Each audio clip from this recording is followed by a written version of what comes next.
சிவாவை டெல்லிக்கு கூட்டிட்டு வரேன். சக்தி அவனை பார்க்கட்டும். உண்மையிலேயே நீ எனக்கு சப்போர்ட் பண்றியா இல்ல அங்க போறதுனால மனசு மாறி சிவாக்கு சப்போர்ட் பண்றியா? Relax relax. வார்த்தைகளை விடாம நான் சொல்றத முழுசா கேட்டு அதுக்கப்புறமா பேசுங்க. என்ன சொல்ல போற சொல்லு. சிவா டெல்லிக்கு வரணும். ஆனா சங்கீதாவும் கூட வரணும். அத சக்தி பார்க்கணும். எனக்கு புரியல. இப்போ சக்திக்கு இருக்கிற குழப்பமே சிவா தனியா இருக்காரா இல்ல வைஃப் கூட இருக்காராங்கிறது தானே? ஆமா. அப்போ சக்தி குழப்பம் தீரணும்னா சிவா சங்கீதா கூட சந்தோஷமா வாழ்றத நேர்ல பார்க்கணும். அப்பதான் அவன் நம்புவா. அதோட சிவா சந்தோஷமா வாழ்றாரு, நாம அவர் வாழ்க்கைக்குள்ள போய் அவரோட சந்தோஷத்தை கெடுத்துடக் கூடாதுன்னு நினைப்பா. சிவாவே நெருங்கி வந்தாலும் சக்தி ஒதுங்கி போவா. அப்புறம் என்ன, நீங்க உங்க லவ்வ சக்தி கிட்ட சொல்லுங்க. அவ வேற வழியே இல்லாம ஒத்துப்பா. நீ சொல்றதெல்லாம் கேட்கறதுக்கு நல்லாதான் இருக்கு. ஆனா இதுல எதுவும் பிரச்சனை வந்துடாதே. பிரச்சனை இல்லாத வாழ்க்கையே இல்ல. அந்த பிரச்சனைய எப்படி சமாளிக்கிறோங்கிறதுல தான் வாழ்க்கையே இருக்கு. எல்லாம் சரி, ஆனா இப்ப சங்கீதாக்கு எங்க போறது? அத பத்தி நீங்க ஏன் கவலைப்படுறீங்க? அதை என்கிட்ட விடுங்க, நான் பாத்துக்கிறேன். சரி.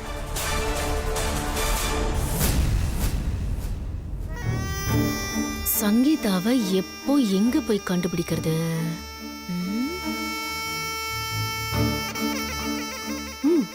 கண்டுபிடிப்போம்.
மித்ரா குட்டி, சொல்லுங்கப்பா.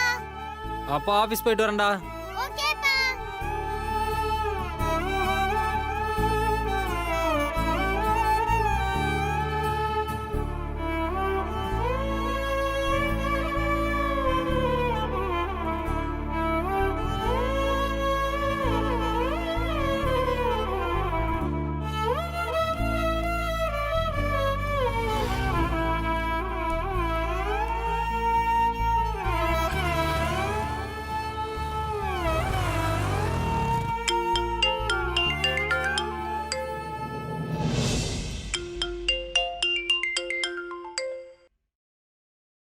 ஹலோ. ஹலோ, மீனாட்சி மேடமா? ஆமா, நீங்க யாரு? நான் யாரு, எங்க இருந்து பேசுறேன்றது இப்ப முக்கியம் இல்ல. நான் இப்ப சொல்ல போற விஷயம் தான் ரொம்ப முக்கியம். முதல்ல நீங்க யாருன்னு சொல்லுங்க. அப்பதான் நீங்க சொல்றத நான் காது கொடுத்து கேட்பேன். நான் சொல்றத நீங்க கேட்டுதான் ஆகணும். ஏன்னா இது உங்க வாழ்க்கை சம்பந்தப்பட்ட பிரச்சனை. என்ன? உங்க வீட்டுக்காரர் ஐஸ்வர்யா வீட்டுக்கு போறது இல்லைன்னு நீங்க நினைச்சிட்டு இருக்கீங்க. ஆனா அது உண்மை இல்ல. அவரு தினமும் ஐஸ்வர்யா வீட்டுக்கு போயிட்டு தான் இருக்காரு. ஆ, இப்ப கூட ஆபீஸ்க்கு போறேன்னு ஐஸ்வர்யா வீட்டுக்கு தான் போறாரு. நீங்க என்ன நம்பலனா நேரா ஐஸ்வர்யா வீட்டுக்கு போய் பாருங்க. நான் சொல்றது உண்மைன்னு உங்களுக்கே புரியும். நீங்க சொல்றத நான் எப்படி நம்புறது? நான் உங்க தங்கச்சி மாதிரி உங்க வாழ்க்கை நல்லா இருக்கணும் தான் சொல்றேன். அதுக்கப்புறம் கேட்கறதும் கேட்காததும் உங்க விருப்பம். ஏய்,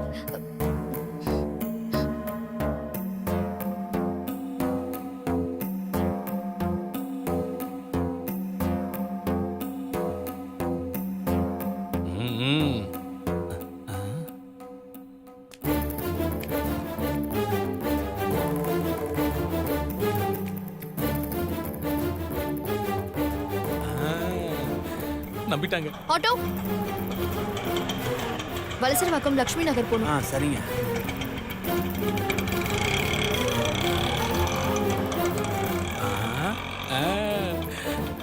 அதான் நம்ம பிளான் ஒர்க் அவுட் ஆயிரும் போல இருக்கே.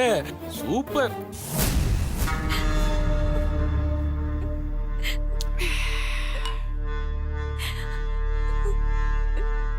ஏய், என்னடி பத்தினி வேஷம் போடுற? புருஷன் உயிரோட இருக்கும் போதே இன்னொருத்தனை தேடுறியே, உன்னெல்லாம்.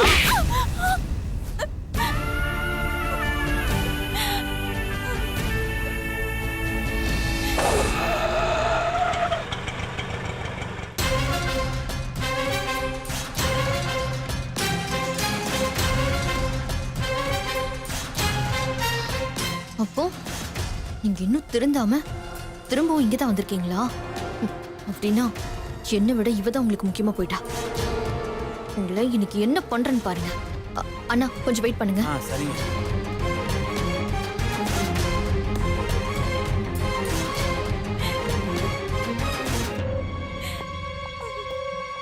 என்னடி அழுது நாடகம் போடுறியா? ஏய், நீ என்னதான் கூச்சல் போட்டாலும் சுந்தர்லாம் இங்க வரவே மாட்டான். அழுது நல்லவ மாதிரி நடிச்சு ஏமாத்த பாக்குறியா? அது என்கிட்ட நடக்காது.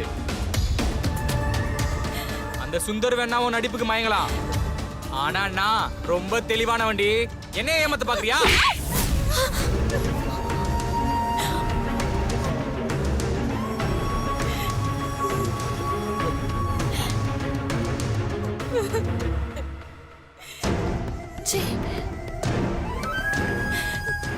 ஏங்க இப்படி கொடுமைப்படுத்துறீங்க? நான் அப்படி என்ன தப்பு பண்ணேன்? என்ன தப்பு பண்ணியா? புருஷன் நான் ஒருத்தன் குத்துக்கல்லு மாதிரி இருக்க இன்னொருத்தனை தேடி போறியே, அது தப்பு இல்லையா? இல்லங்க, நான் தப்பா எங்கேயும் போல, தப்பா எதுவும் பண்ணல. உங்க டார்ச்சர் தாங்காம நான் தற்கொலை பண்ணிக்க போனேன். சுந்தர் வந்து என்னை காப்பாத்திட்டாரு. ஆமா, அவர் பெரிய பரமாத்மா. கஷ்டப்படுறவங்களுக்கு ஓடி ஓடி போய் உதவி செய்வாரு. ஏய் ஓடி, அவன் கூட போய் குடும்பம் நடத்திட்டு காப்பாத்தினான்னு கதை விடுற. இங்க பாருங்க, நீங்க நினைக்கிறதெல்லாம் தப்பு. எனக்கும் சுந்தருக்கும் நீங்க நினைக்கிற மாதிரி எந்த பழக்கமும் இல்ல. நாங்க நல்ல ஃப்ரெண்ட்ஸ், அவ்வளவுதாங்க. ஃப்ரெண்ட்ஸா?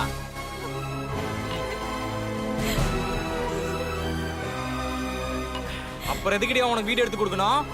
அந்த வீட்டுல நீயும் அவனையும் ஏன் ஒண்ணா தங்குனீங்க? தப்பே பண்ணாம நட்பை வளர்த்தீங்களோ? நட்பை வளர்க்க சுந்தர் வீடு எடுத்து தரலங்க. நீங்க என்ன கொடுமைப்படுத்துறீங்கன்னு சொன்னேன். சுந்தர் எனக்கு உதவி செய்யணுங்கிற நல்ல மனசோட எனக்கு வீடு எடுத்து கொடுத்து வேலையும் வாங்கி கொடுத்தாரு.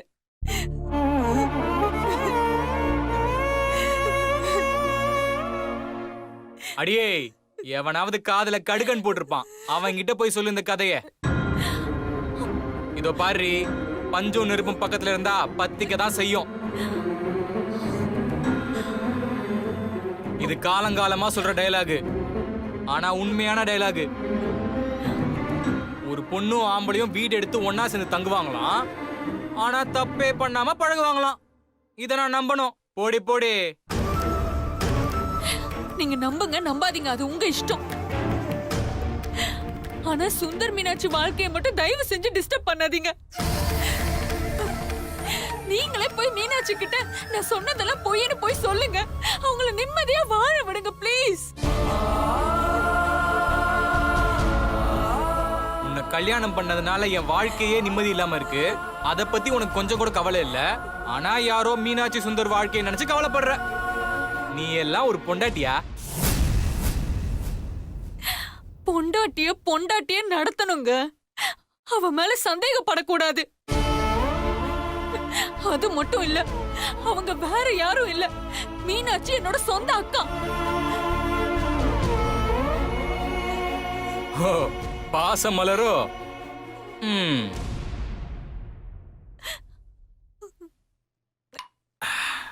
இதோ பாருடி, எனக்கு சாதகமா இருந்தாதான் எல்லாமே நல்லது. பாதகமா இருந்துச்சுன்னா அம்மாள் டுமால் தான். இப்படி பேச உங்களுக்கு அசிங்கமா இல்ல? ஏய், இதுல என்னடி அசிங்கம்? கோல் மூட்டி ஒருத்தவங்க வாழ்க்கைய அழிக்க நினைக்க பாக்குறீங்களே, உங்களெல்லாம் என்ன சொல்றது? அடி, ஏன் ஏதோ சொல்லிதான் பாரு. சொல்லுடி. அந்த சுந்தர் என்ன ஹோட்டல்ல அடிச்சான்ல, அப்ப வாயை முட்டு சும்மா தானே இருந்த? இதோ என் வீட்டுக்கே வந்து உன்கிட்ட சண்டை போட்டேன்னு என்ன திருட்டு போனானே, அப்போ நீ சும்மா தானே இருந்த? இப்ப மட்டும் அவங்களுக்கு ஒண்ணுனா இந்த குதி குதிக்கிற? ஏன்னா நான் உங்களை கல்யாணம் பண்ணி தப்பு பண்ணிட்டேன். ஆனா அவங்க எந்த தப்புமே பண்ணாம எதுக்கு புருஷனும் பொண்டாட்டி பிரிஞ்சிருக்கணும்?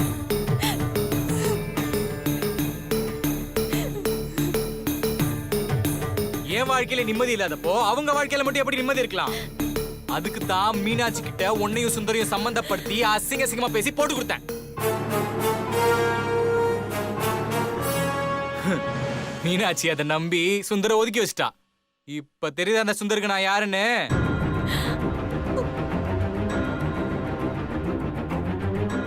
என் மேல கைய வச்சா என்ன நடக்கும்னு அவனுக்கு புரிஞ்சிருக்கும்ல.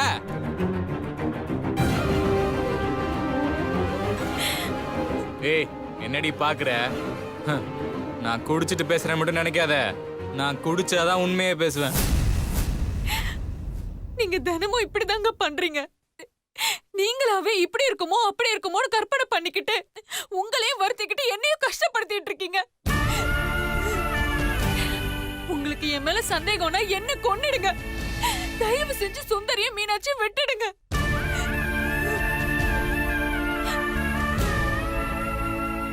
எதுக்கு? உன்னை கொண்டு நான் ஜெயிலுக்கு போறதுக்கா? நீயா சாகணும். என்கிட்ட கொஞ்சம் கொஞ்சமா சித்திரவதைப்பட்டு சாகணும்டி. இப்ப என்ன? நான் சாகணும் அவ்வளவுதானே? சரி, நானே சாகுறேன். அதுக்கப்புறமாவது சுந்தரியும் மீனாட்சியும் சந்தோஷமா வாழ விடுங்க. ஓடே.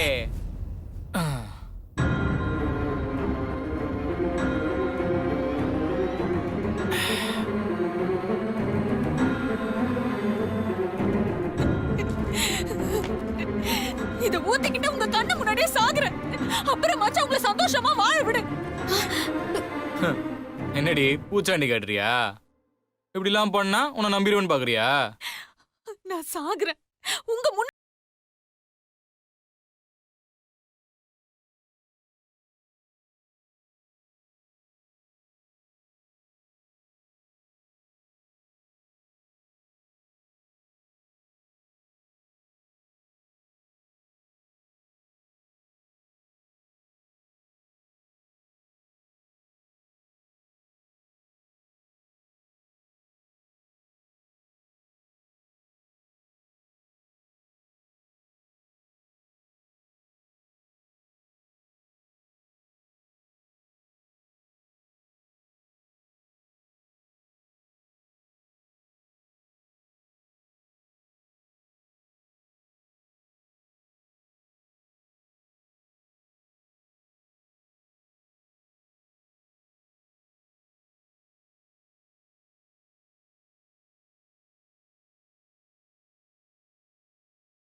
மீனாட்சியால எங்களை எதுவுமே பண்ண முடியாதுன்னு சொல்றா மேடம். நீங்களே சொல்லுங்க மேடம், நான் என்ன மேடம் பாவம் பண்ணேன்? பொண்டாடி தப்பானவன் தெரிஞ்சும் திருந்தி வா வாழலான்னு சொன்னேன். என்ன மாதிரி ஒருத்தன் கிடப்பானா மேடம்? கண்டிப்பா கிடைக்க மாட்டான்டா.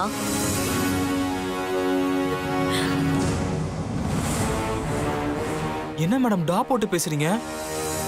உனக்கெல்லாம் என்னடா மரியாதை வேண்டி கிடக்கு? நீ பேசுனது எல்லாத்தையும் நான் கேட்டுட்டு தான் இருந்தேன். நீ இவ்ளோ பெரிய ஃப்ராடா இருப்ப நான் கொஞ்சம் கூட நினைச்சு பார்க்கல.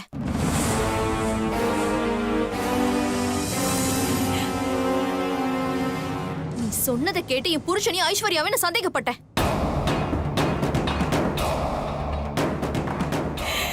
அவங்க எவ்ளோ சொல்லியும் அதை கேட்காம நீ சொன்னதை நான் நம்பினேன் பாரு. நான் ஒரு முட்டாள். மேடம், உங்களை யாரோ குழப்பி விட்டுருக்காங்க. நான் சொல்றத கேளுங்க. நீ சொல்றத நான் ஏன்டா கேட்கணும்? யாரோ என்ன குழப்பி விடல. இவ்ளோ நேரம் என் கண் எதிர நீ பேசுனதுல நான் கேட்டுட்டு தான் இருந்தேன்.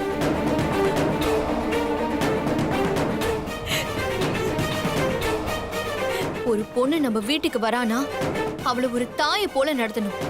அவளோட இன்ப துன்பத்துல ஒரு நண்பன் போல பங்கு எடுத்துக்கணும்.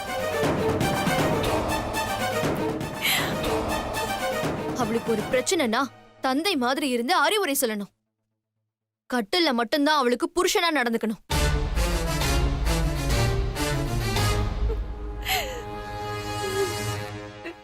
இது கூட தெரியாத உனக்கெல்லாம் எதுக்குடா கல்யாணம் பொண்டாட்டி? மீனாட்சி, ஏய், வாய மூடு. பொண்டாட்டியா இருந்தாலும் அவளும் ஒரு பொண்ணு. அவளுக்கு மரியாதை கொடுத்து பேசணும். உனக்கெல்லாம் இந்த இங்கீதம் கூட இல்லையே. நீ எல்லாம் மனுஷனா இருக்கிறதுக்கே லாய்க்கு இல்லடா.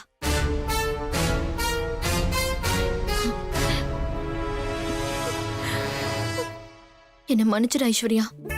ஐயோ மீனாட்சி, நான் தான் உன்கிட்ட மன்னிப்பு கேட்கணும். உன் நிலைமை தெரியாம உன்னை இவன் கூட வாழ சொல்லி அனுப்புனனே, ஏன் புத்தி அடிச்சுக்கணும். இனிமே ஒரு நிமிஷம் கூட நீ இவன் கூட இருக்க கூடாது. இப்பவே வா, ஏன் வீட்டுக்கு போலாம். இவன் ஒரு சைக்கோ. எப்போ வேணும்னாலும் என்ன வேணும்னாலும் செய்வான். இப்படிப்பட்ட சைக்கோவே உயிரோட இருக்கும்போது இவனுக்காக நீ எதுக்கு சாகணும்? உன்னோட அருமை தெரியாத இவன் தான் இந்த உலகத்துல இருக்கிறதுக்கே அருகதை இல்லாதவன். நீ வா ஐஸ்வர்யா, போலாம். இல்ல மீனாட்சி, வேண்டாம். நான் சொல்றேன்ல, என் கூட வா. ஏய், என்னங்கடி ரெண்டு பேரும் சேர்ந்து நாடகம் ஆடுறீங்களா? என்ன மீனாட்சி, உன் புருஷன் இங்க வந்து கரெக்ட் பண்ண முடியாதுன்னு உன்னை அனுப்பி கரெக்ட் பண்ண சொன்னானா? நீதான் இவங்களுக்கு மாமா வேலை பாக்குறியா? என்னடா சொன்ன?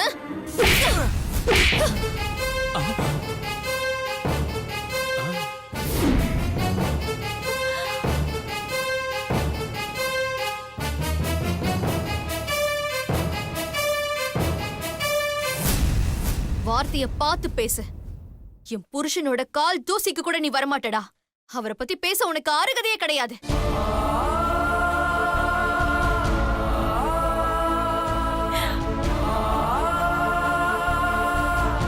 இதுதான் உனக்கு லாஸ்ட் வார்னிங். இன்னொரு வாட்டி என் புருஷனை பத்தியோ என் தங்கச்சி ஐஸ்வர்யாவை பத்தியோ பேசுன, நான் அப்புறம் மனுஷியாவே இருக்க மாட்டேன்.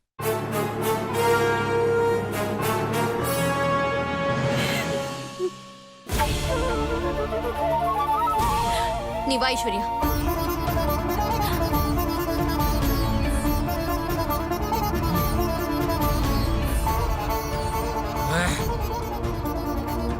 ஆட்டோல ஏற ஐஸ்வர்யா.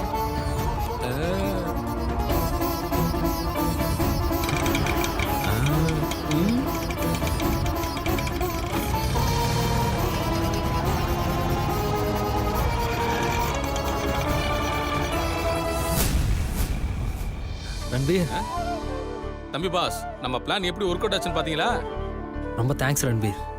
எதுக்கு தம்பி பாஸ் தேங்க்ஸ்லாம்? சக்தி மேடம் இருந்துதான் இதை தானே பண்ணிருப்பாங்க. என்ன மீனாட்சி மேடம் கொஞ்சம் லேட்டா அடிச்சாங்க. இதுவே சக்தி மேடமா இருந்தா சும்மா வெளுத்து வாங்கியிருப்பாங்க. ஆமா ரன்பீர். ஆனா தம்பி பாஸ், நீங்க மீனாட்சி மேடத்துக்கிட்ட கொஞ்சம் ஜாக்கிரதையாவே இருங்க. எதுக்கு? பின்ன ஒரு அடினாலும் மரண அடியாவில் இருக்கு. அவனுக்கு காது கேட்காம போனாலும் சொல்றதுக்கு இல்ல. எப்படியோ இதுக்கப்புறம் மீனாட்சி மேடம் உங்களை சந்தேகப்பட மாட்டாங்க. அது போதும் நமக்கு.